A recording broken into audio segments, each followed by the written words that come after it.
Hello and welcome to the Oracle reading for the Gemini new moon that happened on the 26th or the 27th of May, depending on what part of the planet you are currently residing. My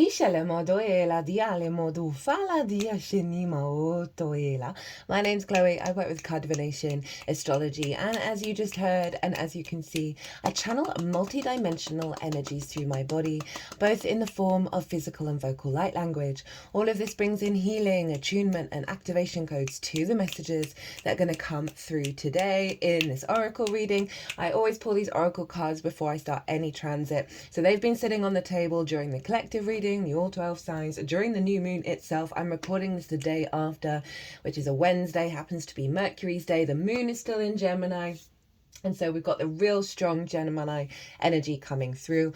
So in this reading, I'm going to quickly sum up the astrology and some key themes that have come up during the whole cycle. And then we're going to go through these oracle cards and see what messages they want to bring in about the most integrated and expansive intention of this new moon. And the reason why I tap into that energy, because then that help us zoom out, right? Get a sort of higher perspective of what's going on in all the little nuances in our each individual lives, good, bad, beautiful and ugly, right? And go, oh, wait, that's what's behind it all.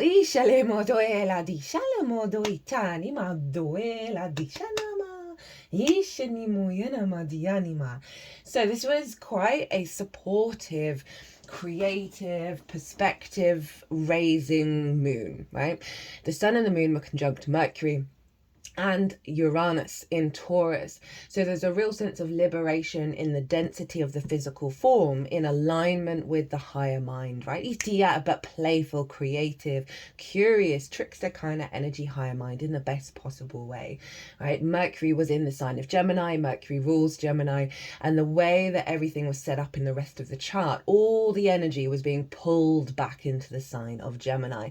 And that's because Mars, who's ruling Aries, where there's a pile up going on, was in the sign of Leo, which is ruled by the sun. So all of the energy of the whole chart was being pulled back to Gemini. Now this makes it a very holistic new moon. So it's not going to just be affecting the Gemini area of your chart, but the whole chart and all the different themes of all the different houses and all the different signs are all working together and being pulled back into this upgrade around our capacity to be a bit more playful, a bit more open, a bit more curious to the information that's coming in, to the raising of our consciousness and our capacity to not throw the baby out with the bathwater, to have an open mind about what's going on. The energy of the collective reading was fast, fast, fast, go, go, go, play, play, play. It was very Gemini in its nature. And that could be a little shallow in some ways, but the way that the astrology has been set up with all of this, right? The sun, moon, Mercury were trine Pluto, right? So really reorientating back to our root power. Sun, moon, Mercury were sextiling Saturn, as well as Neptune and Ceres over in Aries. Now Saturn is a very mature energy. It's just moved into the sign of Aries. Later on today, I'm going to do the collective reading for that. We're going to start that transit off. It's a very mature energy, right? And so Jupiter, I know I'm speeding through it all, but I talk about this all in detail in the collective reading. Jupiter was still in Gemini, and it was trine Pallas Athena, who's all about the long-term game, the long-term wisdom, right? And so we've got this incredibly playful, energetic, open energy with the new moon itself, making aspects to maturer energy, right? And it really felt... Jupiter was also square the nodes, so we're in alignment with expanding into this magical reality and releasing, letting go of control and allowing that perspective. Jupiter's very much about truth, right? The sort of bigger ideas, right? Of this understanding of our capacity to connect the dots in different ways, right? Neural pathways being created that get us out of stagnation, get us out of the repeating cycles. While Neptune and Ceres, who represents abundance and nurturing and nourishment, feeding into our sense of being able to build with all soul, the authenticity of the I am in regards to this path, right? We're creating a structure linked into our divine instincts that is allowing this openness of changing our understanding of who we are in the best possible way. It's always just pulling us back to our soul energy.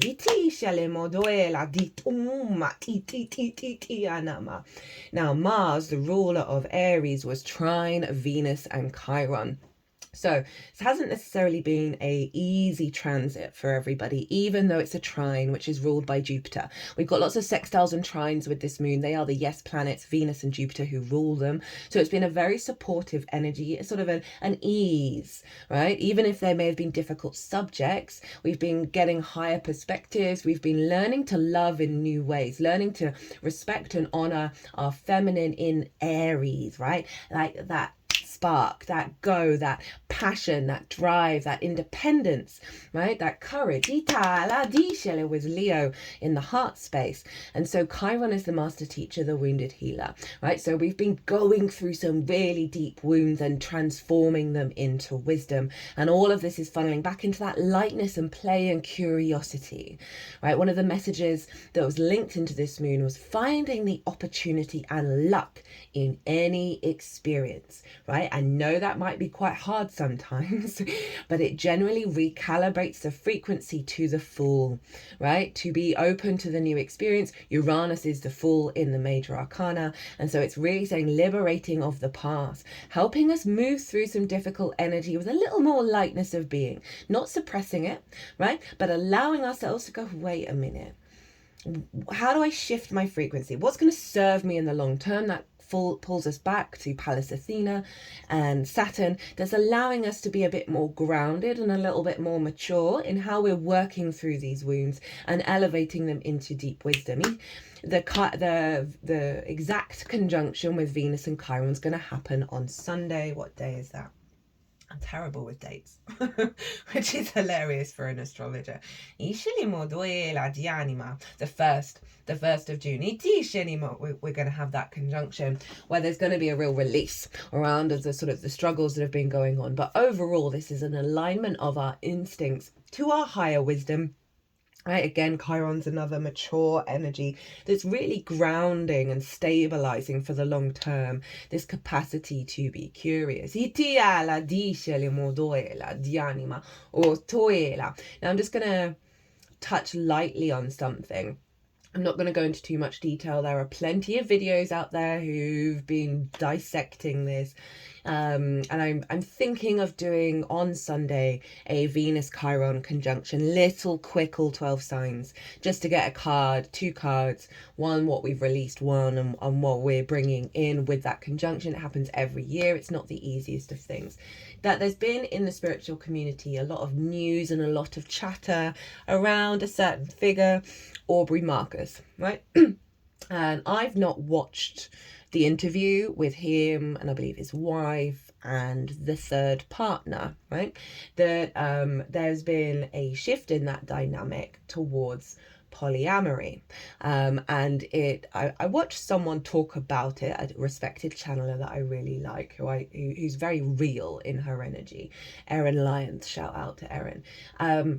And she was talking about how she observed the energy of the wife, or it's a long-term partner. I'm sorry for not knowing the details. I'm only raising this in regards to astrology.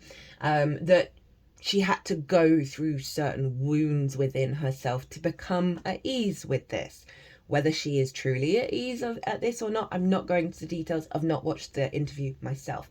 And that made me go and look up Aubrey Marcus's natal chart, because there have been a lot of wounds around the Venusian energy coming to the surface, right? And that will be in the Aries area of your chart, but being influenced by the Leo energy where Mars is. And Aubrey happens to have Venus coming into conjunction with Chiron in his natal chart. Happens to be in Taurus, but it's just really fascinating. I'm just using it as an example of, you'll see always in the news representations of the transits, right? That there are people on the main stage that act as vessels for bigger situations. And I just wanted to bring that in for those of you who may be going through certain wounds and certain shifts, to stay in your power and stay in your truth and stay within your heart. Right? This isn't about self-sacrificing, and this isn't me making a judgment on this particular scenario, but I can understand certain people going through relationship dynamics at the moment where they may have felt that they've got to sacrifice a part of their needs in order to stay in a dynamic, whether that's a working dynamic, a family dynamic, a friendship dynamic, or a romantic relationship dynamic, right? Venus does cover all of them, although there is always predominantly a focus on the love romantic relationship. Again, I'm not making any judgment whatsoever on this situation, but there's been because Venus is in Aries, that capacity to stand up for yourself, the I am, that energy has been providing us with lots of opportunities to do that in order to walk through that portal in our highest timeline. Now, speaking of timelines, and this ties in with the Gemini energy, the mutable energy of being able to shift. We're always doing that. But there are sometimes very significant timeline shifts. And I've certainly noticed this in the lead up to this new moon. I've had a huge vibe shift where there have been really quite wild situations in terms of a certain person in my life. The energy just stopped feeling like it was connected. And even though there was a part of me that was very sad about that, because there was a lot of beautiful things going on, I had gone through a huge shift of stepping into my authenticity, of being really open and curious and engaging with lots of different ideas and finding new ways of play, but also standing in my power. And this ties in the Saturn transit as well. And because I'd entered into a particular opportunity, right? This goes back to finding the luck and the opportunity in any given situation, and standing in that very strongly. It then meant certain things started to fall away in my life where the energy genuinely just felt disconnected, having felt very connected. And it happened to be on the day of the new moon, during the new moon itself, which was around 4 or 5 o'clock in the morning here in the UK, that the number of this person disappeared from my contacts, completely disappeared. No one else's disappeared. And so you may have been going through similar situations. I'd made a choice with this person to express my needs, and that was not met. And that then caused this cascade effect of realizing that it was a very valuable lesson, a very valuable karmic lesson. And again, Saturn in Aries is helping us be very instinctive in alignment with cause and effect, and knowing the longer term, what serves us in the long term, rather than falling into old habits, right? That's again Saturn, Pallas Athena, all going on, as well as Jupiter square the nodes. There's bringing in a fresh new energy where there isn't resistance in certain connections, right? If there is resistance, if there's hard work, we don't have to save everyone, right? We don't have to create space for certain opportunities to help others work through them. Yes, that is definitely a role of all of us. But when there's resistance, when there's closed off energy with the other parties, it just means that their soul hasn't chosen to engage in what you're offering.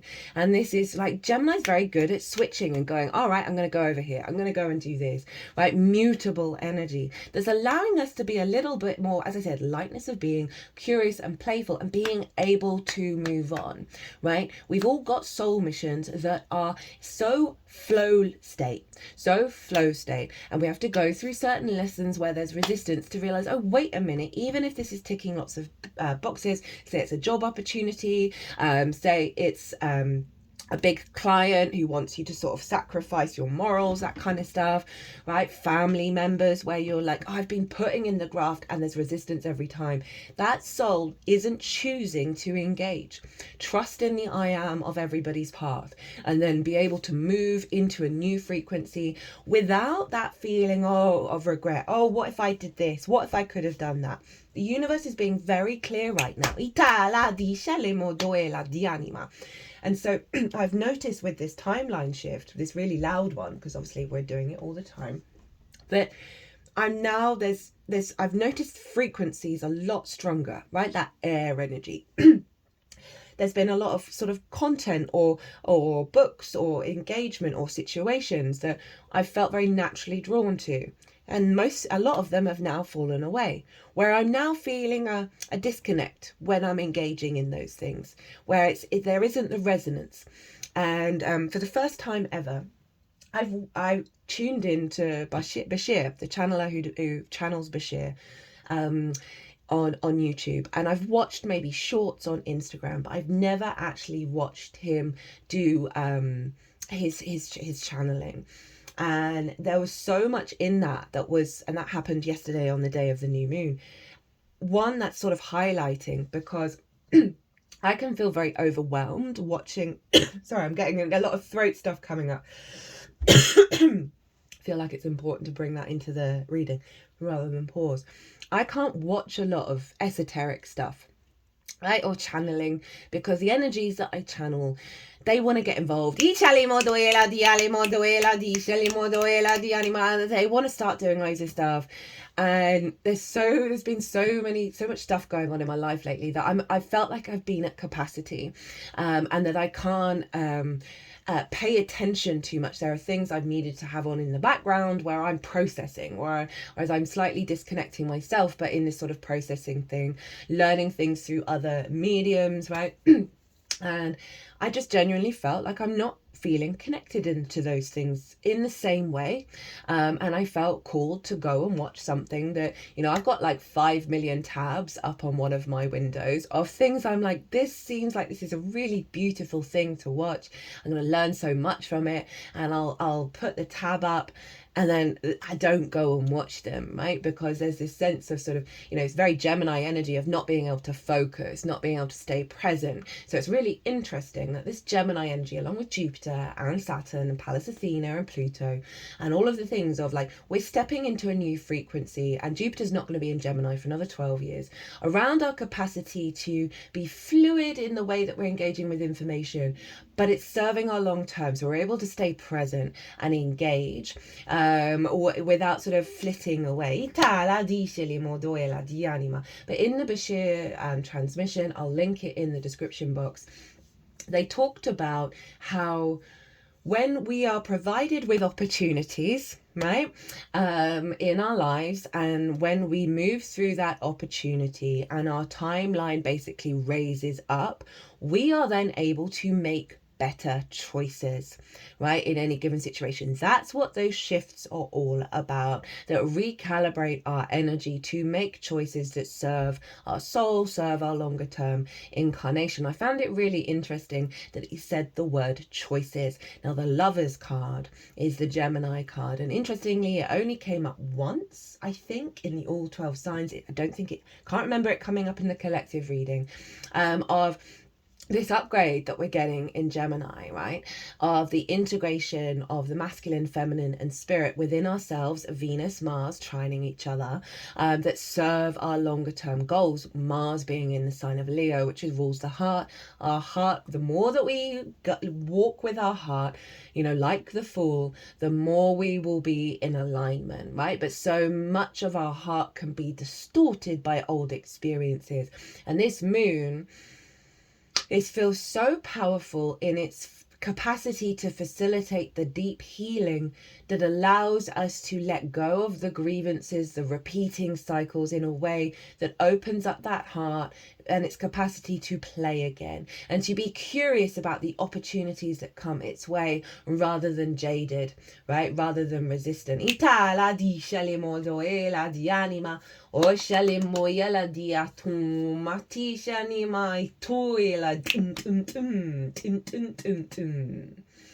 Because Jupiter trining the North and South node is, 1, Jupiter's a 12-year cycle.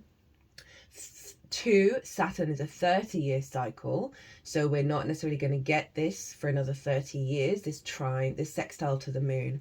And the nodes are an 18 to 19-year cycle. So there were lots of aspects, as well as the Pluto one. Can't quite remember the whole cycle for Pluto. It's over 100 years. I think it's 184. There was a lot that's linked into longevity of your soul, right? That is but not a byproduct, but the intention behind that maturity is to bring more play and openness and curiosity and fluidity in this transformative, changing, shifting evolution of our consciousness that is orientated around play. Now,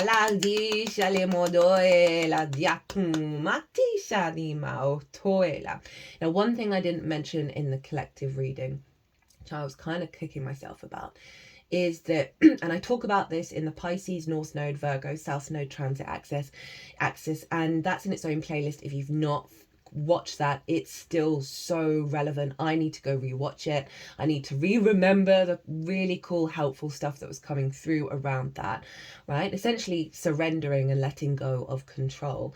Well, I talk about in that transit how Sagittarius is acting as the manifestation and building energy of the North Node, whereas Gemini is acting as the manifestation and the building of the South Node. So you may have noticed with this new moon that part of this process has been about letting go of certain things and being at peace with it, as well as a deep refinement. South Node is refinement and release. Goes through the release, we then refine what's left. And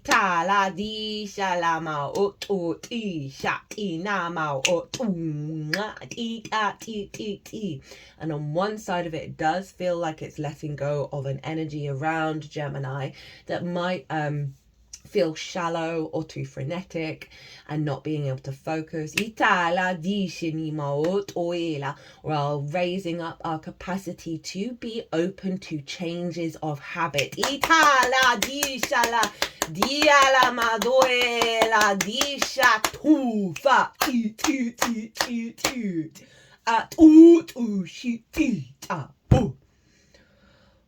Was there anything? Quantum computers. So I mentioned this in the collective reading. One of my dearest friends was talking to me about how in the quantum computer field, they have started to find that the quantum computers can get things from the future, which is wild. Now, I've not done the research myself, but I trust my friend very deeply, that there's this awareness of time, right? And this ties into being able to make the right decisions that serve the long term, because what's going on, and I've talked about the quantum computers thing, that what's going on with our awareness of that as a collective is part of the same trajectory as the raising of the consciousness energetically, right? So it's just helping more of the collective who might be a little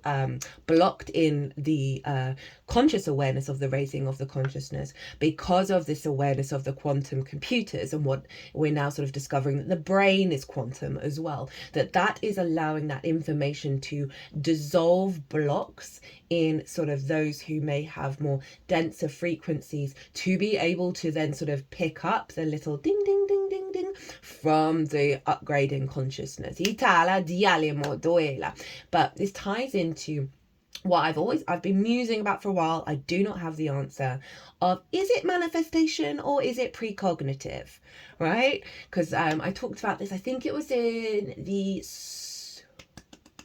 Scorpio new moon last year, that lots of things were going wrong in my life, little things and big things, that were all leading to me going and doing something that was facilitating a future event. Right, so it's this framework around are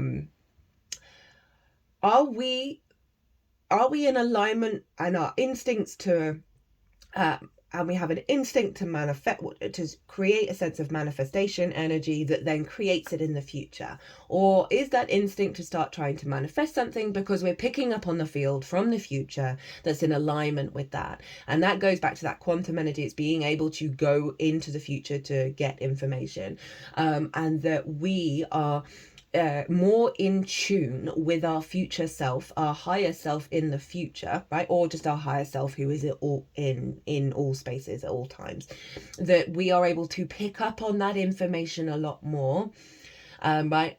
Rather than fall into the old cycles of codependency, limiting beliefs, fear and worry, oh, am I cursed, all that kind of stuff, that we're now more in alignment, our brain, because Jupiter's main thing in Gemini was creating new neural pathways, getting rid of the decalcification of the brain. Right, Uranus is going to move in there and amplify that to F. That we, and certainly from my own experience, I started doing the movements that I do. There you go. 4 years ago. The vocal side came out a year and a half ago. That I didn't have clear understanding of what was going on in detail. I could figure it out, have a general gist. Sometimes I'd get English translations, but generally I was very kind of in the dark in terms of detailed clarity. There are so many amazing channelers out there who are using really complicated words, like they're able to get it really, really, really clearly. That's not been my vibe, and I've been aware that I've been having to go through many different portals to recalibrate my brain. I have aphantasia. Right? I've had aphantasia, where this is where I do not see anything in my mind's eye. I know people who see whole movies, right, in their mind's eye. They're able to visualize structures. A lot of people with ADHD and dyslexia, they are capable of perceiving things in their mind's eye and building and process things in that way. Anyway, I have aphantasia, so does my father. My mother, on the other hand, like, she's got loads of stuff going on in her brain. That recently I have started to see very slightly images in my brain, right? So this has been around this new moon, right, of our capacity to connect to information on the quantum field from the future that is like, hey, you want to go this way. This is what's important to you. This is what will give you nourishment. This is what will serve the path. This is what will bring you joy. That's Sarah's nourishment with Neptune, who's bringing different realities into our instincts from source, right? So our instincts are in alignment with this magical reality, along with Saturn, who's helping us build in the 3D, and Sarah's providing abundance. Ugh, love it. All facilitating our vessel, Uranus in Taurus, liberating it of blocks. That with this deepening of nuances of the information field, right? Right, think of sort of being able, when our frequency gets higher, right, and moves faster, we're able to process things a lot faster. We're not in the slower vibration. Not good or bad, but our capacity, given everything that's going on in the world, given all the chaos, our capacity to process things, right, and the suppression of our intuition, because we're busy here, there, and everywhere. We're being poisoned in every single direction in various ways. God bless you, America. You are I send you my love and my support. That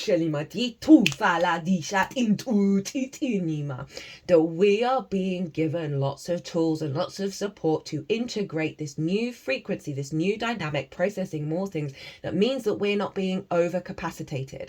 I no longer feel at capacity when I watch these things, right?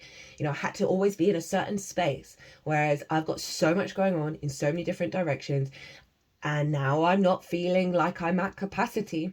That lightness of being a Gemini, the fastest moving sign in the zodiac, immutable, air, Mercury, yang, go, go, go, go, go, let's roll, let's play, so this is what's going on. How long have I been talking for? Oof! Nearly swore. Half an hour. I was on a roll. That was good. yeah, so this is what's going on. This is what's unfolding over the next 6 months. So just allow yourself to be open to this experience.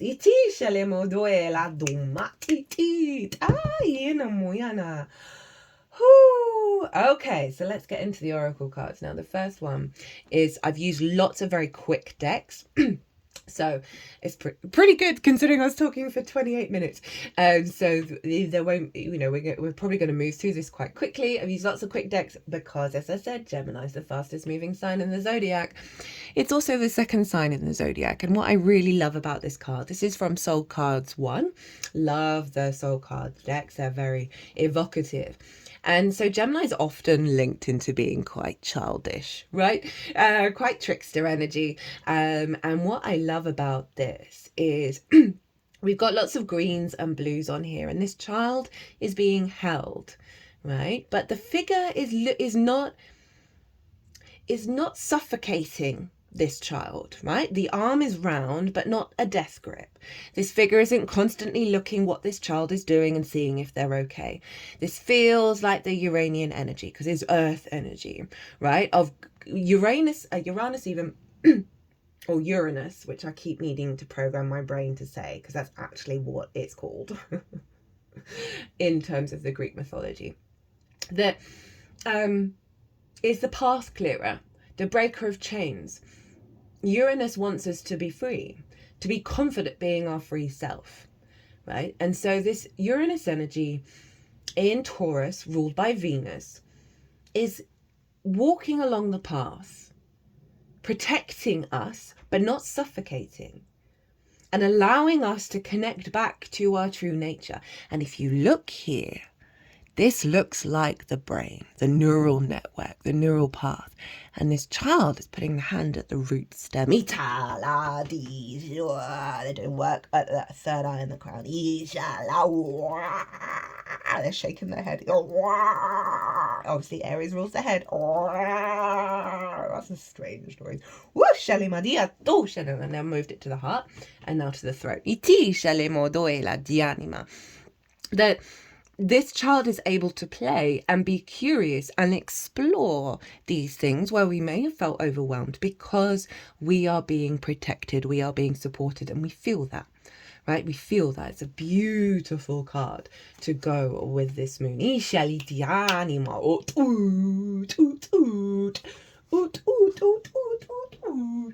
Oh, my third eye is throbbing. Disceli modoe la dienima, disceli modofa la dianima. Di atuma, di shenima. Now, first up from Rainbow Brainskull, we have Not Enough, the Everyone story. Of course you think that you need more. When has anything ever been enough? You're not missing anything. You're just evolutionary wired to focus on lack. Luckily, so is everyone else, so have a laugh about it. Now, this sort of side kind of feels like what we've been working through, and what this new moon is going to help us have a real higher perspective around, right? Around that sense of of lack, right? Gemini likes a lot of stimulus. Being in the not enough story has us in, look at these figures. They're not having fun. They're not playing. They're sort of down in the dumps, right? So this is those calcified neural pathways that are linked into lack, linked into scarcity, right? That are being cleared out. And with this card, we have meditate, right? So we have gone through a process of deep inner shifts, right? Of in the stillness, allowing the truth to come out.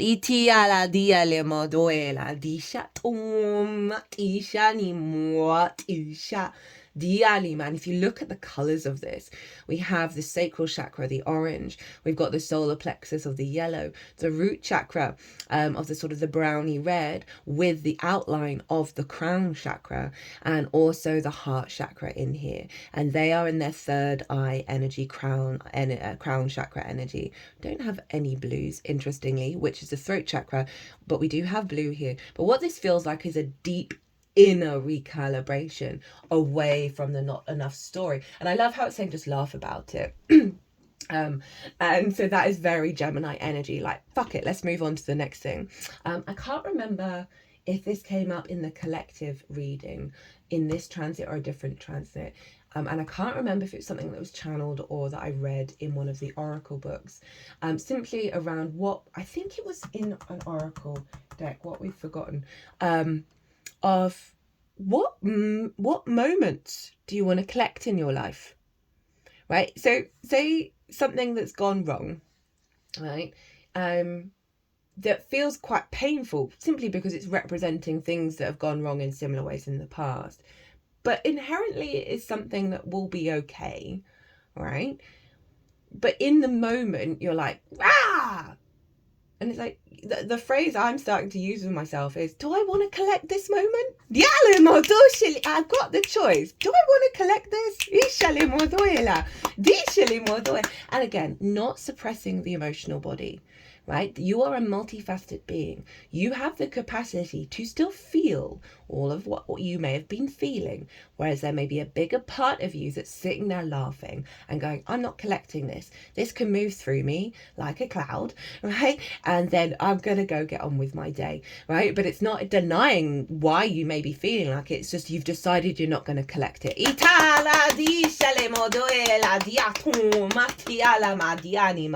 Ushanima diatuela di anima. Ushanima di shanimoya di anima. Duela di ti shanima oto eta la duela. So we've got root chakra.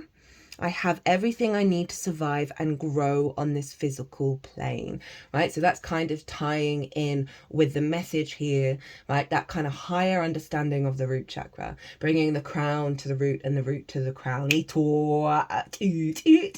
now put my hand over the heart, unification of the heart.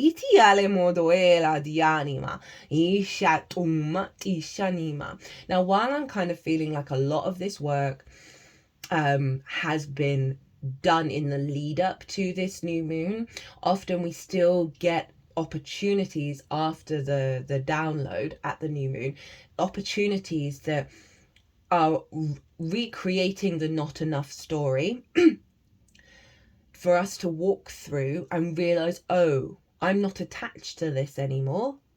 There's a disconnect, right? And really honor those experiences as frustrating as they can be, right? Because you're like, I thought I figured this out, right? Why am I drawing this towards me? You're only drawing it towards you because there are other parts of your energetic field, your physical vessel, your emotional body, that really need, because so much of the processing that we get in the sort of the higher realms takes a little while to show up in the 3D. You might be having ascension symptoms. I've been needing to rest a lot more, nap a lot. I never nap, but I've just had those things where I need to close my eyes for 10 minutes, right? I need to recalibrate. I've had so many shifts going on and they've absolutely knocked me out. So trust in all of these things, right, that are going on, because the alignment that is here that cannot be stopped is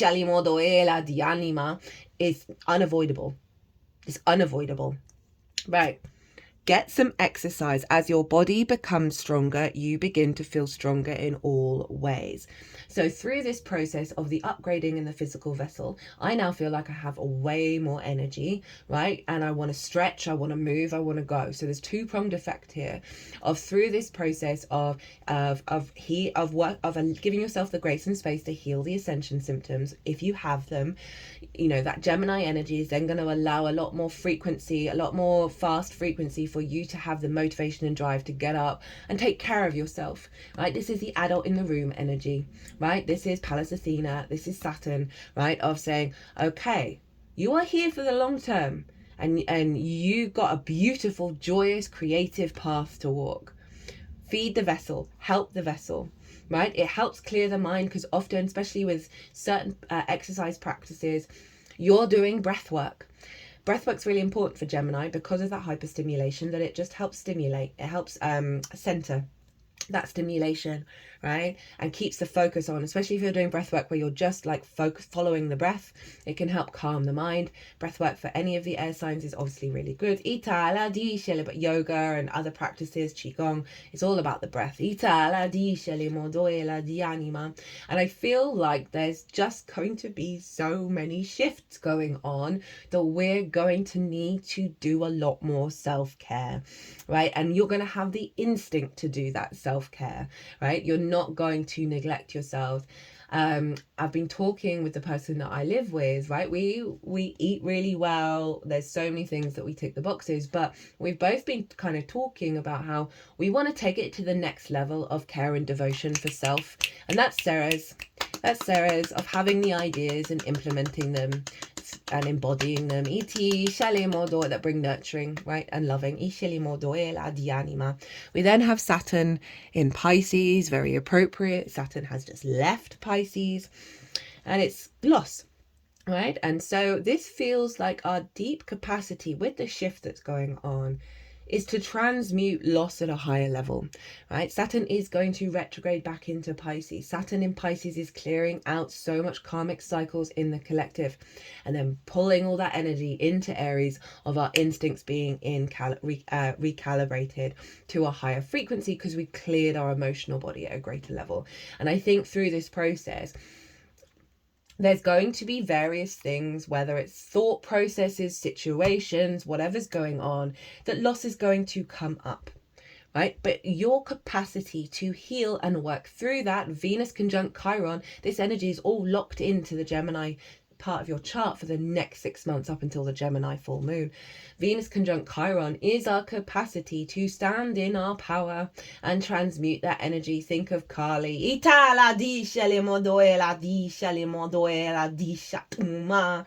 Like, I'm not getting heaviness from that loss. It's like that raven is picking away the final bits of attachment, right? To whatever loss is there. And then interestingly enough, we've got this image, this beautiful image of this glorious house and these people enjoying their life in it, right? Obviously Pluto as well is trining this moon, and Pluto's linked into the ancestors, and Pluto is retrograde, so it's an inner recalibration, a realignment of releasing the wounds of the ancestors and getting you to your universal frequency. And all of this is leading to such a state of gratitude and peace. See, all these feathers, birds are very much linked into Gemini and Mercury. All these messages from all the different colors of the chakras coming into an alignment, right? This sort of the clues and synchronicities you're going to get. I asked about this certain situation that felt disconnected, and that made me sad because there was so much about that connection that was bringing me so much joy and gave me so much resonance. I was like in a bit of grief, in a bit of loss around all of this. And I asked my guides, I was like, I need you to bombard me with synchronicities and signs that what I've done, even though I knew and it felt true and right, the way that I'd expressed my needs. You know, in old patterns, I would have self-sacrificed. I would have tried to make it all better, right? And I didn't feel that inclination, but I was still feeling this grief around the situation itself. And they just bombarded me with it. So we're going to get bombarded. Jupiter's at the final degrees of Gemini as well. It's going to move into its favorite sign outside of Pisces and Sagittarius into the sign of Cancer. And so this process of transmuting loss, of picking away at the last bits. This is a year of the wood snake, shedding our skin. It's a year 9, completion energy. The setup of the astrology this year is the setup for next year, which is wild. The soul retrieval work that we do, and when I say that, means breaking down the conditioning, coming back to yourself, standing in your power, right? Your true power is worth it, right? And this is doubling down on the ease I think is going to come through now that we may not have felt so much over the last couple of months with eclipse season and all the squares that were going on, right? We are heading into a bit of a cycle where we're more at ease with the process. We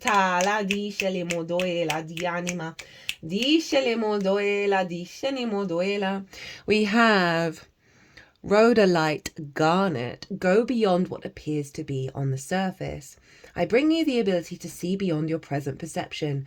Lol, after what I was talking about, us being able to connect to our future selves at a higher level and make the right decisions and be more at peace and less at fear of the unfolding of the path. I am the angel of the colour red. See me as white with a gold aura, and in the centre of my forehead is a point of intense red. Bring me to mind and I will show you what lies beyond the surface. Right, so situations that come up and you're like, grrr, and you're angry about it, or you're sad about it, and you're like, oh, wait a minute, okay, no, I'm not going to care about this next week, next month, next year. And we've got more of that awareness of that frequency of me connecting to this isn't serving me. Right, we've letting go of a certain density of the frequency that we incarnated into, where we hold on to things. Right, Gemini is very fluid.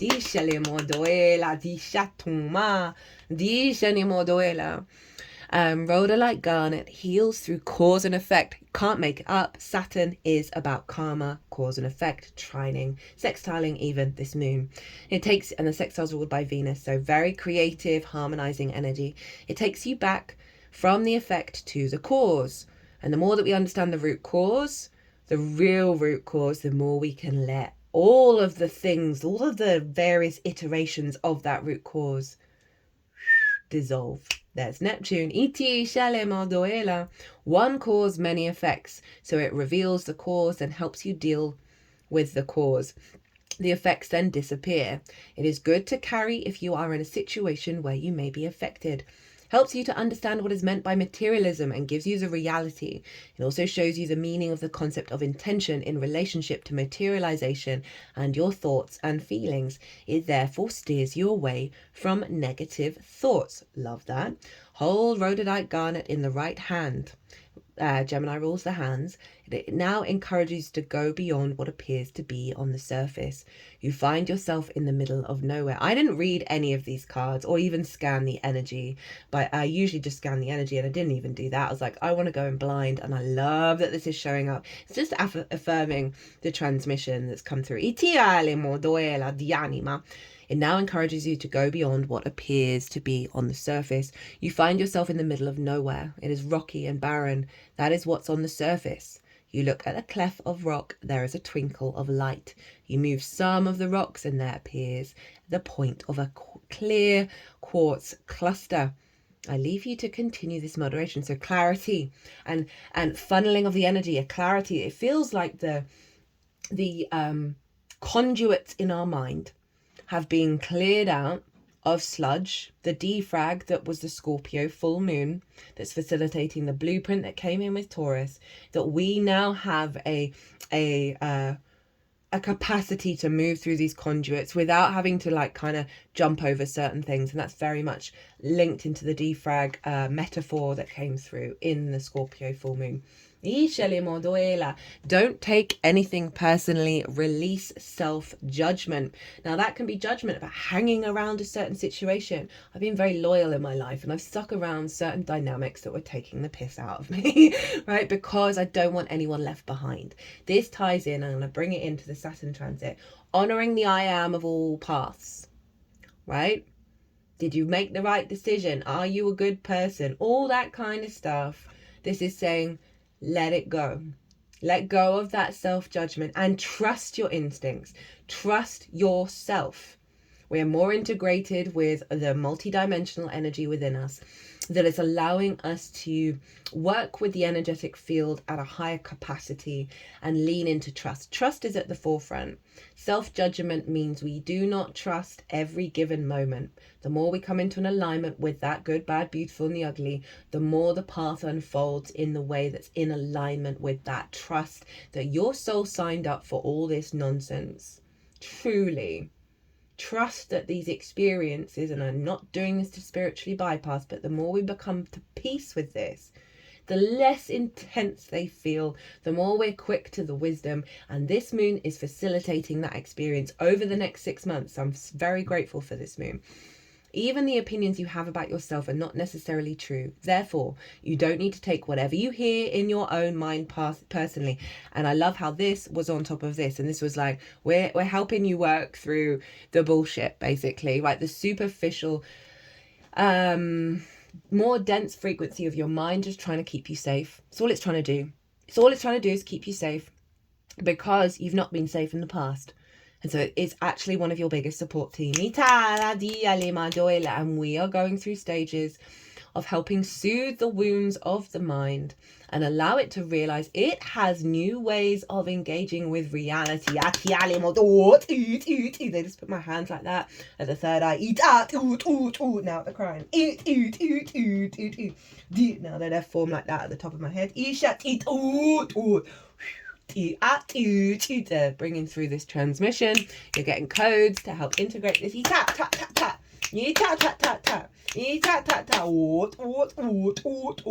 they're taking me to this card, which is Mercury in Aquarius, originality.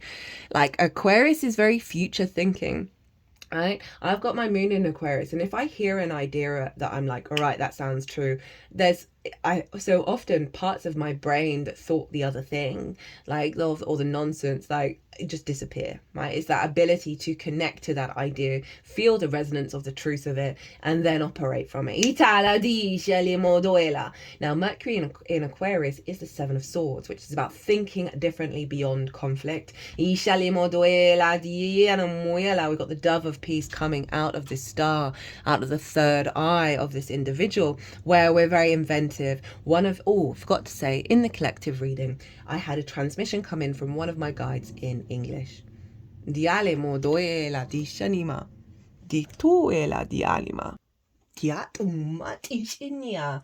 in a nutshell, it was basically saying that we're going to get like some really inventive ideas across the world coming in. And you see it's 11, so it's a 2. Of Gemini. So many, very words, some ideas that are going to change the world. So that is really beautiful that and then again, Pluto's there, Pallas Athena, all making aspects to what's going on in Gemini. So we've got a really strong alignment with the Aquarius Gemini axis. To facilitate and try and bring about inspiration. So beautiful. And as I said, Aquarius is kind of very future thinking. It's very galactic in its nature. It's very egalitarian, right? So that is just, love it. Now, this card is just perfect, really. Beyond cycles. Right, we're leaving behind the density. Find and embrace yourself. New direction, releasing old patterns.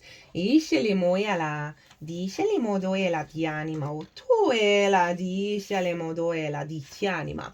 as there aren't many oracle cards, a lot of them are very quick. I'm gonna read from all of this because there's a lot going on. So, find and embrace yourself. New directions, releasing old patterns, cosmic manifestation of divine support. And that ties into this. Photon belt, cosmic alignment and return. Lemurian star child, your dragon family, and remember, Jupiter is square, the head and tail of the dragon, the nodes. Your dragon family asks you to trust your integrity. Hello, Saturn. Integrity is my key word for Saturn. Allow yourself to express feelings without hiding your heart. Venus conjunct Chiron in alignment with Mars in Leo, without holding back your truth out of shame. If you see certain parts of yourself as dark or unacceptable, perhaps because of judgment from another, you are invited to look more closely. The dragon, too, has often been depicted as a dark creature. Its power of purification has led people to fear its destructive influence, creating an erroneous perception of dragonkind. The dragon's intention is not to destroy, but to use its power as a benevolent force. Its fire purifies with gentleness. Within the old paradigm that is a flame, the dragon gives you a safe passageway through the fire to bring you safely to a loving space beyond the earth's denser thought forms. Oh my goodness me. Ding, ding, ding, ding, ding. In the old paradigm, you are cycling through your fears because that paradigm is a repetition of the past. You can now step out of these cycles by creating a loving space for all parts of yourself. Again, that's that Venus-Chiron conjunction. Find the dragon in yourself and let it express freedom boldly and benevolently. The dragon does what it does whether people love or fear its presence, and gives its divine service to humanity. That which wants to hide the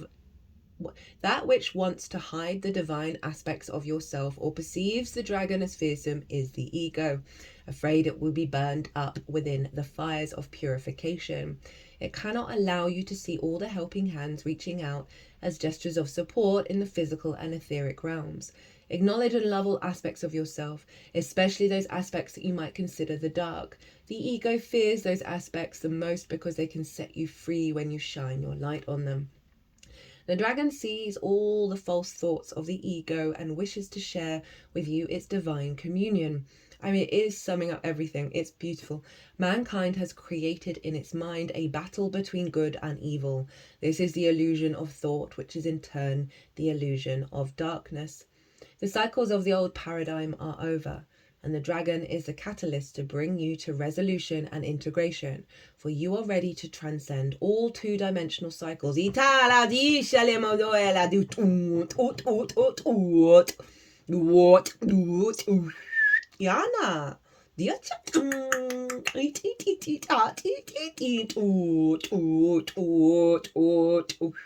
Yana. In the new paradigm, you will evolve into the higher dimensional sacred geometric figures, such as the infinite heart and the Taurus. This leads us to the subtler integration of the old cycles transform into ever-expanding vortices. To end the cycles of the old paradigm, bring love to those parts of yourself that you deny, and feel what is underneath them. Go to the depths of your feelings, acknowledge the needs of your inner child. Diana, and hold this dear little one in your arms. You can't make it up. With much love and compassion. This prepares you to try. That's why the level of I am so. I love that every synchronicity brings me so much joy, even though they're not rare. They're all the time. And it cultivates that sense of awe at our reality and the fun we can have with it. The absolute fun. One thing I get, it hurts my heart to see so many people restricted in the denser frequencies, right? Where there's too much of the density. We need that density as well as the higher vibrational frequencies. That they're restricted in it. That means that they can't play and be curious about life, right? And I totally understand why. I've certainly been in that place myself, but my higher self is that pain of the level of freedom and possibility and energy that we'd have, right? If we basically let go of the drama. You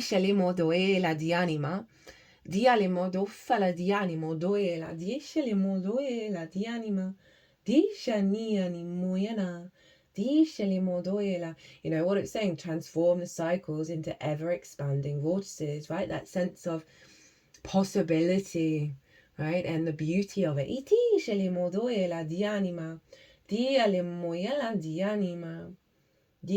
This prepares you to travel with the dragon to explore your passionate expression. There we go. In this dragon journey, you are elevated higher and higher above the earth, obtaining a broader overview. Although known as an earthly being, the dragon can take you into many higher dimensions. Sometimes you might come to a black hole, an urge for an instant gratification that you cannot resist. Despair not, dear one, you will come out of it the other side, realizing that this was only an illusion. With the help of your dragon family, you continually rise to a higher love, for in the new paradigm there is no longer a need to fall. Realize that you are free, keeping the spirit of the dragon alive in your heart.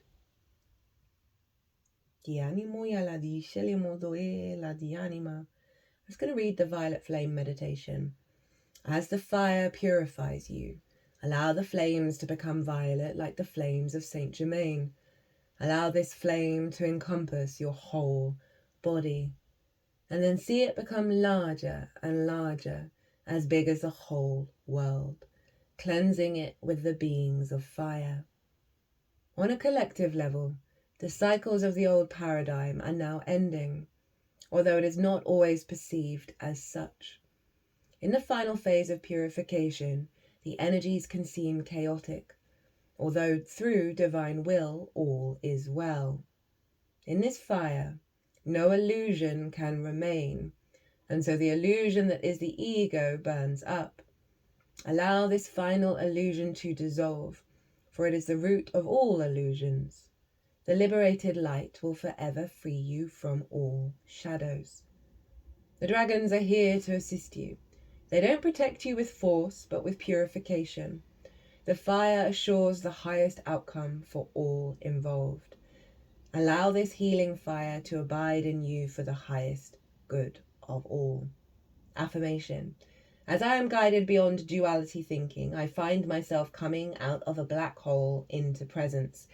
Everything changes. Itala di shalama ot oela di na o ya mati ti ti ti ti ti ti ti ti ti di shalemo doe ti ti ti ti ti ti ti ti a ot ot ot ot ot ot ot ot ot diale moya ta hatari moya mati shalemo ot ot ot ot ishi ti ti ti ti ti ti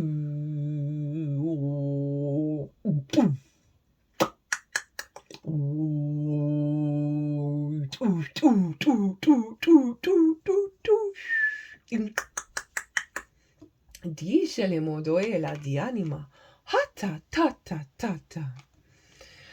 My most important relationship is with my source. There is no relationship of greater importance to achieve than the relationship between you in your physical body right here and now and the soul source / God from which you have come. If you tend to that relationship first and foremost, you will then and only then have the stable footing to proceed into other relationships. Your relationship with your own body, with money, with your parents, children, grandchildren, and your world will all fall easily into alignment. What did that say? That changes. Where was that exact thing?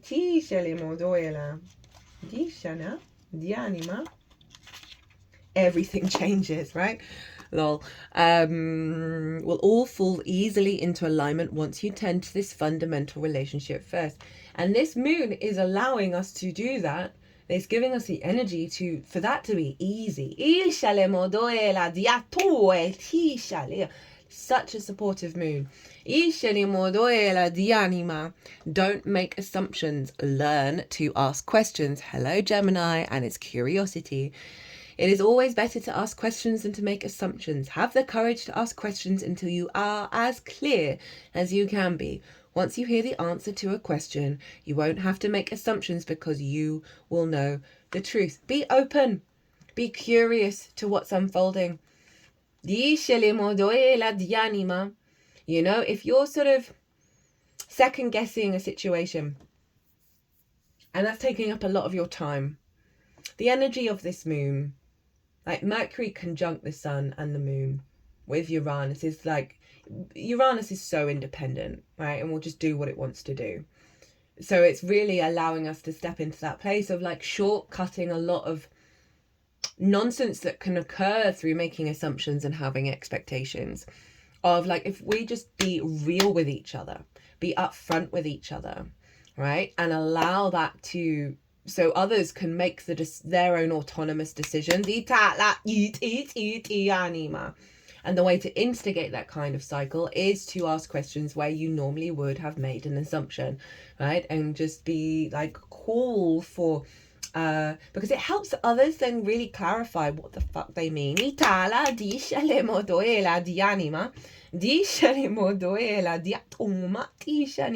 you want to do now? Okay, this part. Dialemo doela dienima. Di shanimoyana. Dianima. Di shanima. Where do you want to go? Di shanima. Otoela. So, I put the top card. We've got sovereignty, right? And we happen to have Pallas Athena right in the middle. And so this is really holding that energy, and I love how it's very blue and very Gemini, and then we've got the Aries energy showing up of air and fire. that this felt like one of the loudest cards, right? That we are liberating so much density to just block that higher self integration with, and our future self with our present self.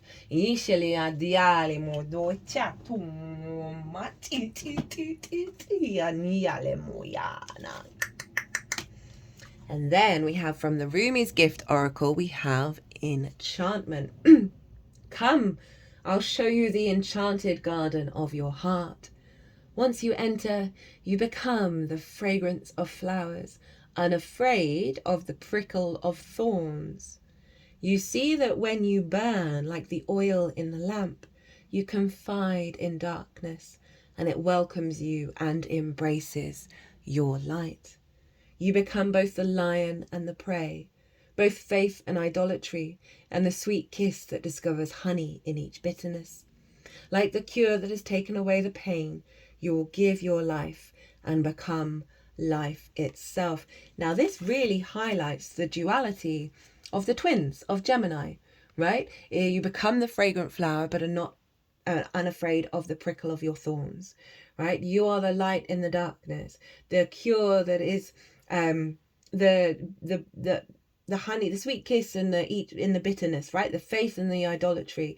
And that goes back to what that card was trying to get us out of this sense of duality, of separation. That these are two sides of the same coin. When we flow with the creation and the destruction, right, of the polarity of the universe, where they're in union with one another, we become so enchanted by life.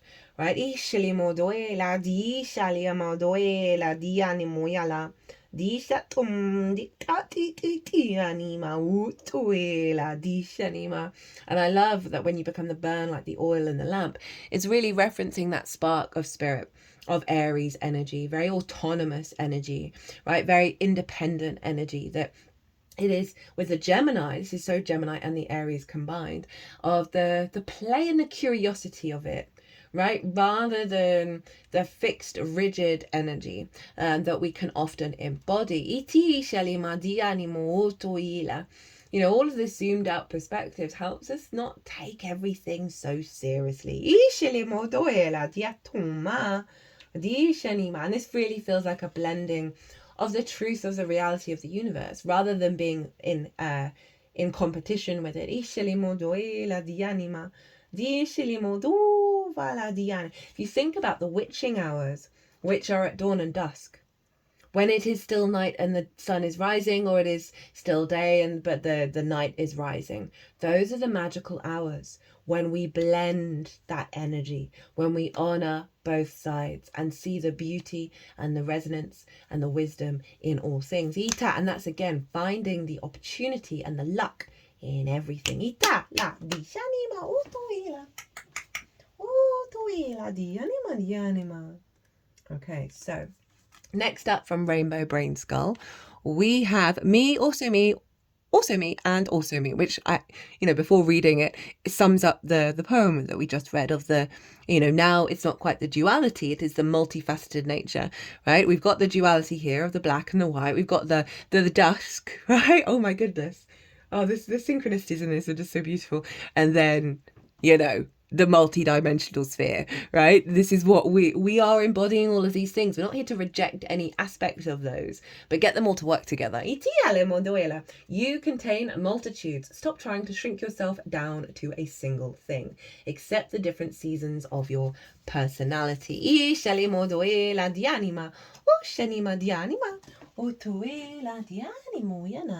Now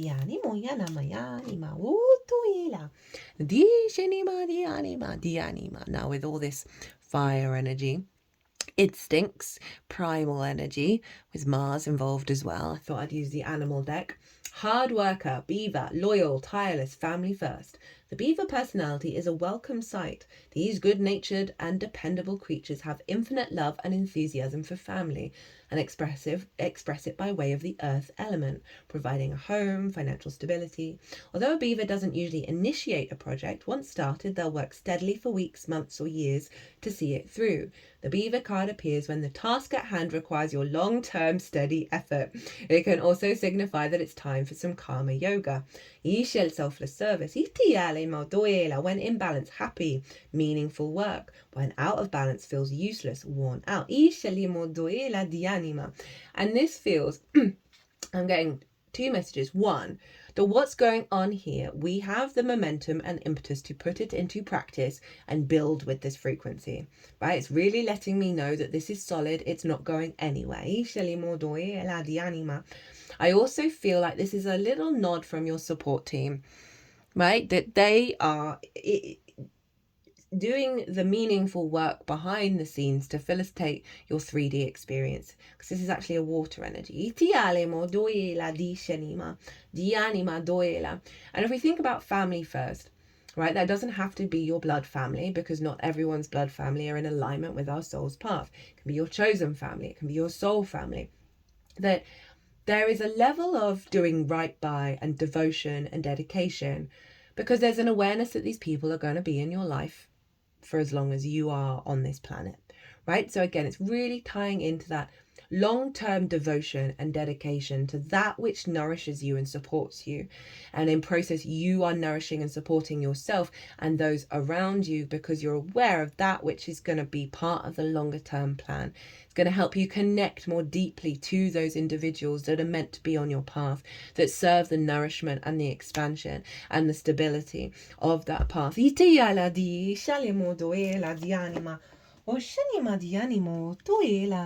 Dianimo yana. Itana. Dishanima dianima doela dianima. Dishanima dianima. From the Astro Ascension deck, we have Pisces, I transcend the moon. Connect with your guides. Lol. I did not see that when I said that. They're there. They're there. There might be something around doing an act, the beaver, to connect. Right, an outward act in the 3D, whether it's creating a little shrine, saying out loud every morning, I am grateful for your support and I'm open to receive, whatever you feel called to double down on this connection. It's not that they're not there, but we can help amplify that. Sensitive, empathetic, compassionate, dreamy, artistic, creative, imaginative, spiritual, indecisive, escapist, confused, conflicted. Your guides have a message for you. Make sure to make time for introspection and meditation. And we did get the meditate card. On the shadow side, you're losing yourself in conflicting or confusing emotions and thoughts. Things are not like they seem on the surface. Avoiding the problem will only make it worse. You cannot escape this. So it really is saying you've got support around you with all this flux energy going on, with all this Gemini is very catalytic, right? It shifts things a lot. So you might start to feel disorientated, or you might not have the the experience that I just had. There was a part of me that was very solid in the decisions that I'd made, right? There was another part of me that got lost and confused. What was it? Conflicting, confusing stuff.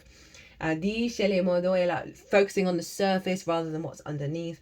This is just a little nod that we are transcending, and that's give yourself the grace and the space and allow help from the multidimensional sphere to come in, right? And I think the awareness of our connection to our guides is going to get stronger. They like that one. And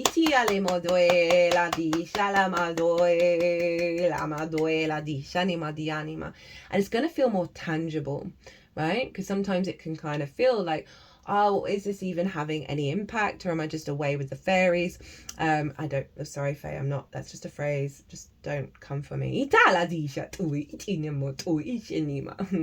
And again, it's about the intent behind the words as well, right? To let go of that fear around certain things, that we're picking up on more nuances and resonance of the multidimensional field that is allowing us to trust and have a sense of connection, a deeper connection, and the validity of this experience. Ita la di shale modoela di tuela di anima. What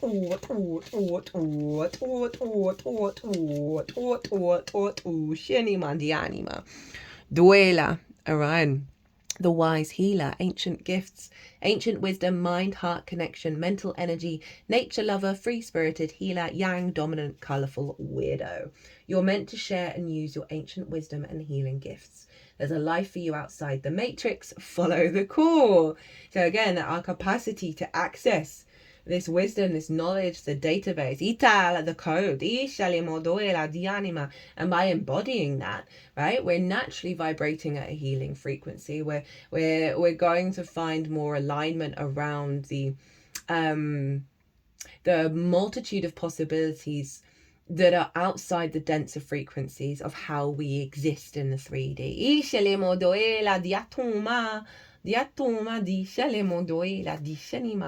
And then we have sun. Your sun is watched over and protected as he explores his world. I mean, it's interesting, the colours of this are very similar to this, and it's the same message, right? Now, ignore the sort of the sun energy, although the sun is in Gemini. Gemini is a yang energy. That is a day sign or a masculine sign in the terms of that sense of linear action, of going out in the world doing, right? The impetus. So that part of us that takes action, that part of us that embodies the day energy, the yang energy, the masculine energy, is being protected as we explore this new world. And again, coming back to this innocence, this play, this curiosity, talking to animals, those animals talking back. How do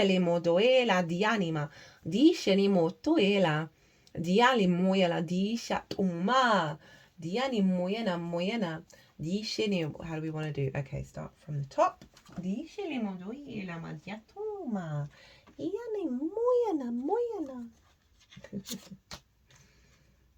So we have number 22. Wait, no, we had 11 before, didn't we? Now we've got number 22. Again, still doubling up on the twins, but 4 producing stability. Surfing rainbows on the moon. Cool. The power of essential meaning, the power of imagination. I mean, look when we used to really think magic was real, and now it is.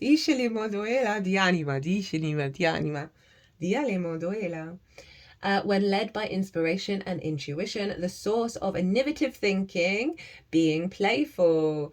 I like all of that energy. You're in a place where no matter your inquiry, the answer is the same. It's time to be playful. Let curiosity, this is just the collective reading, big time. Let curiosity lead and allow your imagination to help you dream without limits. That is Saturn, Neptune, Ceres. You are a powerful co-creator in this world, capable of so much more than you give yourself credit for. Again, tapping into that Orion gifts of new activations that are going to be open up timelines and pathways that you may have never imagined that were even possible, right? This is what's going on here. Even though you've come this far, you doubt whether you can ever achieve the life, the career, the relationship you really want. It's not that what you have isn't good enough, but is it all that it could be? Have you placed limits on yourself or others in your mind? You have so much to give, so much within you that you have not even touched the surface yet. Write down your dreams, your goals, your deepest desires for your life and play with them. Rehearse them as if they were already here. How do they make you feel? Have you considered who you need to become to experience all of this? The only limits you have exist in your own perception. Jupiter's card in the tarot is the 8 of Swords. Limiting beliefs. And Jupiter comes along to help reveal them in order for us to get a higher perspective and release them. Have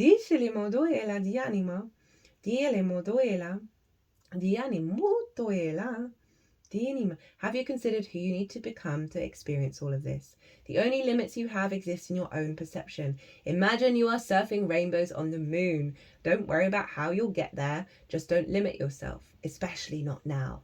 Give wings to the vision of your life and commit to fly. Let the universe take care of the how. When you let your imagination soar, you discover that miracles can and do come true.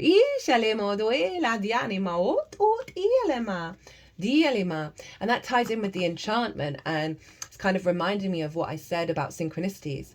How I am still this energy, right? The young energy within me that is like, whoa, that's so cool.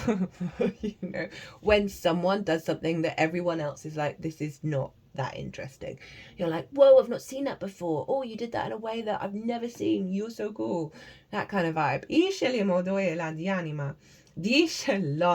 I didn't realize this. From this deck, we've got another Mercury card. So this time in Pisces and inspiration. And how perfect that it went under there. I don't lay these cards out. The guides that I channel do. Don't really feel like I've got much to say about this. You know, this figure is dancing, right? Again, that play, that flowing through life. To build our, you know, castle in the sky, right? The house of dreams. So it's just reconfirming the use your imagination, play without assumptions of how things are going to turn out. And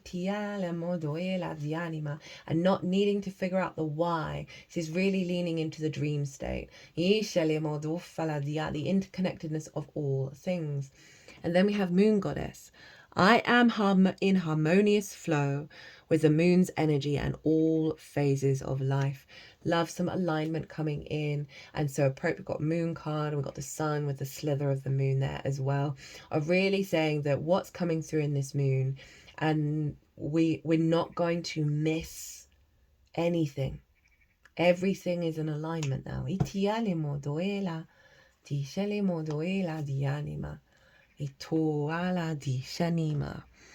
Now this, I've never seen this card from this deck before. And this feels like a combination of the Gemini energy with all the blue, and then Venus over in Aries, right? And this is Venus's desire, connection, harmony, love, grace. She's being burnt up into her sovereign nature and giving us the capacity to honor ourselves. You know, love can be really distorting, or our perception of what love may be in any given moment. It can dysregulate. It can enliven. And Aries is the original. I'm going to talk more about this in the Saturn in Aries transit. Talked about it in the Neptune in Aries transit. If you've not seen that, that takes us up to the 14th of July when Neptune retrogrades. Very profound readings. Not surprising. That we are coming back to the origin of our soul's desire and our soul's evolution, which is us, just without the conditioning. That is being burnt up with the support from Saturn, Neptune and Ceres, that is allowing us to be at peace with the void and the quantum field of all creation, and the clarity of what it is that we want from that on our soul's level, of what we want to manifest, what we want to bring in. And it doesn't even have to be, as I said, you don't have to have the details. I find tapping into the feeling is the best way of getting, because the universe trumps us at any given moment, that we are in our power. We are in our power with clarity and engaging. I'm getting another message with this darkness, sort of more the negative side of black, of like the density, the war economy, like the pollution, all of that gunk. Just watched this if you were, those of you who grew up in the 90s, Fern Gully, randomly something came up on my YouTube. It's just 10 minutes, and I had 10 minutes to sort of, you know, recalibrate. And it was like, oh, you don't know the truth of Fern Gully. And it was just a video that didn't really say anything. And I try not to get annoyed at things, but it's just like clickbait. And tried to make peace with clickbait. That all it did was remind me of how amazing that movie is. But there's the bad energy in it is this spirit that like is sucking up all the oil, and they're chopping down all the trees. And it looks like this figure here, that we are moving along on our timeline despite all this.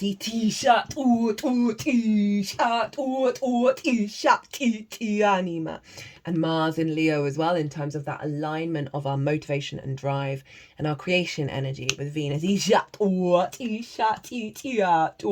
So one, our capacity, our clarity around, and it doesn't mean that we need to know, but we have clarity around us, our soul's journey, which is us. So it's never something that's higher than you, right? It's never, it's you. Your journey in this incarnation, you have a clarity of that. You're instinctively acting with that in alignment with the quantum field that is working with source, because it is source, to manifest things beyond the limiting beliefs that we may have about what our path is, and we're moving towards it. We are open to receive also that from the future and the information, all sorts, as well as our capacity to hold this energy despite what may be going on in the world. Like it again, didn't we get cards of protection? I think we did. This feels very protected, and again, that's something I'm leaning more into, of asking my guides for protection. The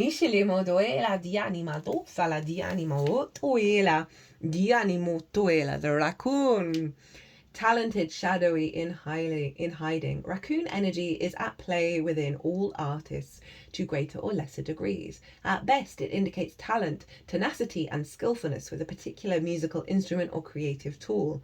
Its shadow side points to an unresolved issue around self-image and success. Sometimes using a stage name or wearing a mask works in an artist's favor. Other times it limits creativity. Am I who my audience thinks I am? What if I am? It's so funny. I talk about clickbait. That's so funny, because it very rarely is the thing in the thing, you know, like the mask of clickbait. That's so funny. What if I am ready to grow into something more? And this is the shedding of the masks, right? That capacity to be fluid in our deepening of understanding of our true self, and allow us shedding of certain aspects of ourselves that we may have held on so very dearly to, that they're just falling away very naturally. For us to play our true frequency, i.e. we are the musical instrument, right? The throat, the truth of ourselves. Truth's been playing a big role at the moment, and honouring that, and through that capacity to play our own song, right, that opens up such powerful portals and pathways. Raccoon energy won't let us off the hook until this creative ego is resolved. Now, I was watching a tarot reader who's like brand new, got 25 followers, and the energy that was coming through in that kind of reminded me, because at the beginning I really tried not to swear. Like, I was very mindful, but it wasn't authentic to me. I do swear. I'm British. This is just what we do. I love swear words. I think they add like the meaning, but like the resonance behind them, I think is really powerful. And she was trying not to swear, and I could feel the energy of that kind of not wanting to offend the audience, of not wanting to block out anyone from receiving the messages, which was a very lovely frequency. But it was disingenuous to the truth of what was coming through her as a vessel. And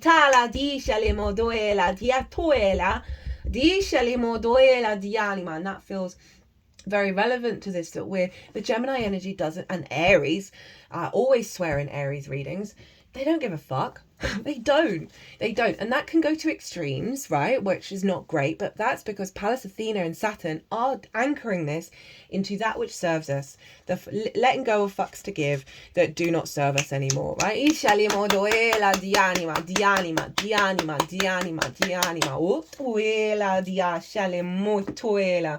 Love that with this, right? Of the shedding of the masks and the clarity of the direction. Didn't see what this said. Ametrine quartz. I am personality and I am soul. I wish to inform you that you are not imperfect. What you see as faults or imperfections, i.e. swearing in a collective reading, sorry, also not sorry, only exist within your mind as a human being. Cherish who you are, even what you consider as unwanted. You are a soul. Accept yourself. This is my message. At times, the lower and higher chakras are in conflict with each other. Ametrine brings a stability. I, in fact, have a piece right here. Never needs charging, because citrine doesn't need charging. It's put it on the kids' hands. As I said, Gemini rules the hands. You got a lot of portals in the hands. Ametrine brings a stability and integration of the chakras, adding their positive attributes, physically alleviating any problems concerning the head or the stomach and abdomen. Brings in the higher mental to sort out an overactive mind, bringing in the aspect of reason, fewer thoughts, yet more importance. Once that has occurred, positive feelings are stimulated. It also works the other way around. Emotions, then mental thought, depending on where the problem lies. Hold Ametrine. Let go of any preconceptions of yourself, what you look like, any mistakes, anything unfulfilled, any conflicts. Just release everything. You feel a surge of energy and you can smile. Experience this release and breathe the breath of life. Again, another card, bringing everything together. And that has jogged me because it went over here. That was one of the messages of there, of like learning to love thyself, right?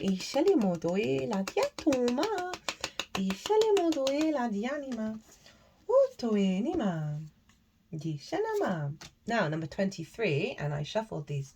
I've used this deck quite a lot, so there's no reason why 22 and 23 were next to each other. They didn't come out at the same time, but we do have 22 and then 23. Painting joy across the sky. And it shows the next steps. Next steps are always in alignment of where they're meant to be. Essential meaning, joy in all forms, loving life, being grateful, sharing joy, and reverence for all life.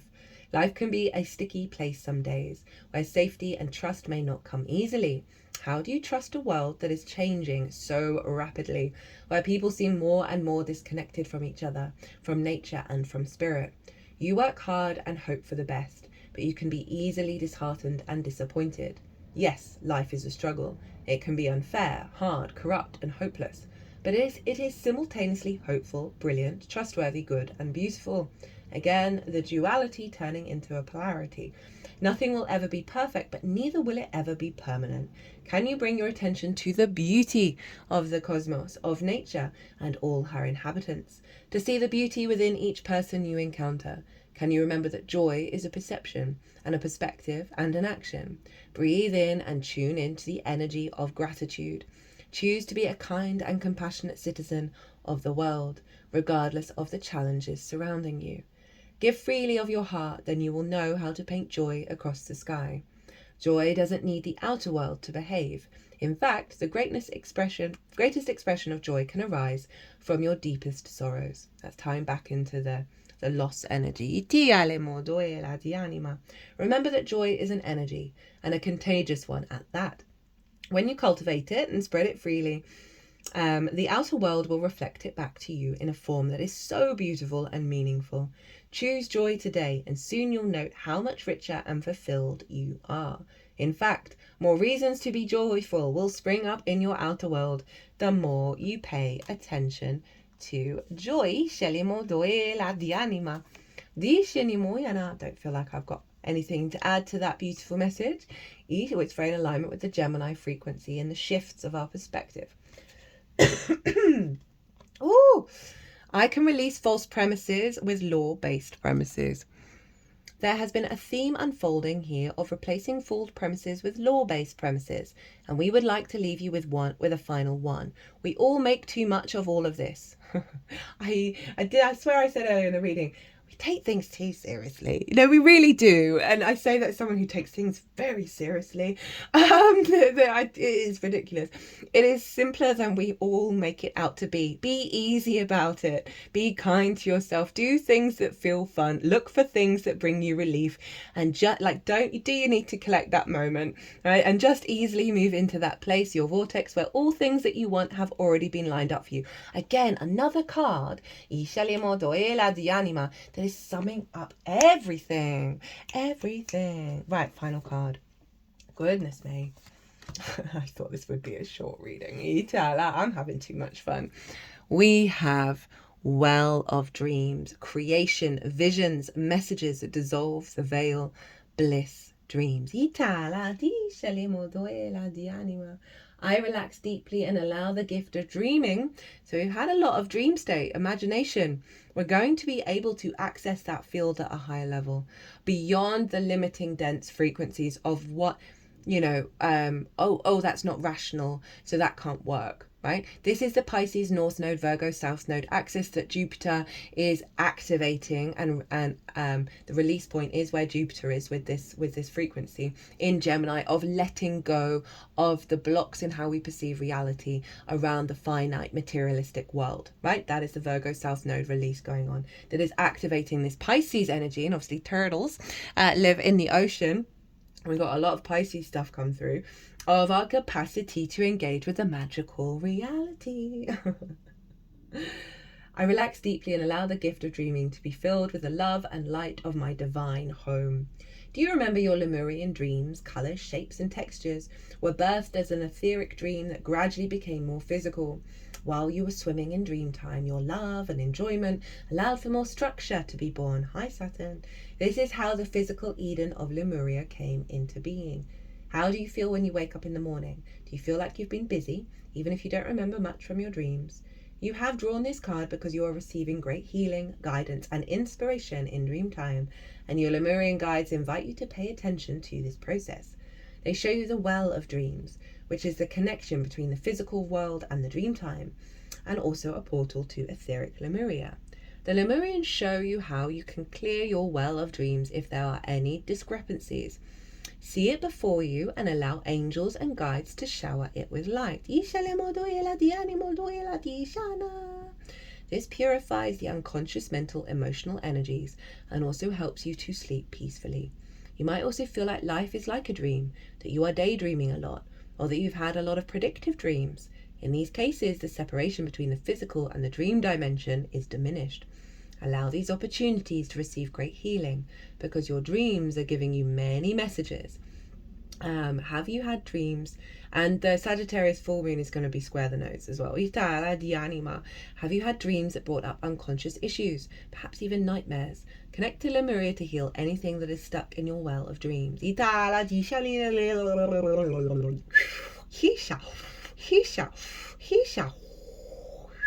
I feel like they're doing clearing for this. The joy of Lemuria can be of great reassurance. If your unconscious shows you fears, traumas, or even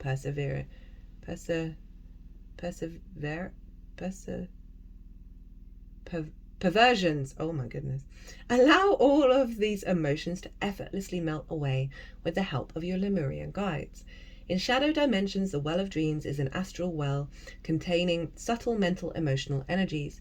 Clear your well of dreams from any discarnate energies because they do not belong there. These astral beings that once had a body now feel confused and codependent. The Pleiadians can help to send them to the light, which is also a great service to them, so that you can continue your etheric dreaming of Lemuria. Perhaps you've had lucid dreams in which your consciousness awoke in the dream dimension. This lucidity is a gift that can be used for healing, which can happen spontaneously and effortlessly. Call your light family into your dreams to peacefully heal your wounds. Everything that you create and manifest unfolds spontaneously, as it does in the physical dimension, especially if you don't get in your own way too much. When the well of dreams is clear, it becomes a wishing well. You can use this well to visualize that which your heart desires. Using this creative dreaming, you can also find healthy expressions for energies that come up in your unconscious. Let your dreams be tools that you can use as the creator of your life. Affirmation. As the light enters my well of dreams, it becomes clearer and clearer. Soon I see the treasure hidden at the bottom, and light is able to reflect back, keeping the well clear forever. So they're doing the clearing work at the back end of this transmission. They're doing clearing around the imagination and what was it? Inspiration of that sort of Piscean energy, any blocks that we may have around accessing that. Turtle shells were used, or was it tortoises, as divination, one of the earliest forms of divination. Not that I approve of that, but that's what was going on. I mean, I try not to anyway, blah, blah, blah. So now this is turning into that clear well of dreams that we're going to unfold into. Whew, what a reading. I'm going to leave it there.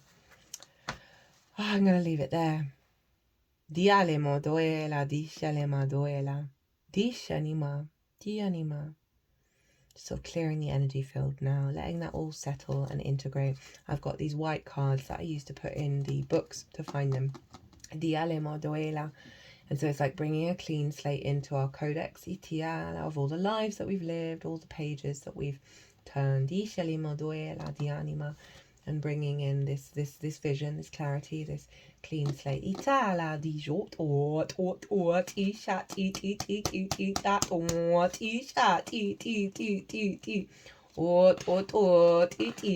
great unfolding, condensed in our true nature. Well, my loves, woof, be good to yourselves, be good to those around you, safe travels, and be well until we meet again.